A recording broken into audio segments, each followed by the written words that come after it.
Kwa sababu nilipokuwa mwanafunzi nilitaka kusafiri na kugundua mabara mengine, lakini nilikuwa bila pesa.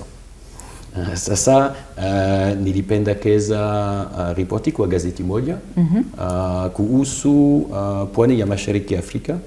Ni eneo ambalo Wafaransa wachache tu wanajua.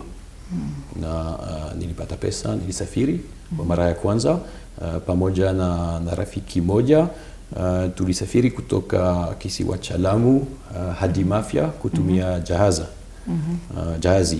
Ilikuwa mara ya kwanza, na miaka miwili baadaye nilivuka bara yote kutoka Paris hadi Afrika Kusini, na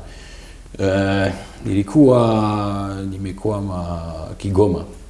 Nilikuwa bila pesa na nilikuwa niliishi kwa ukarimu ya wananchi wa Kigoma. Na baadaye niliamua kwamba najitahidi kuishi na kufanya kazi barani Afrika.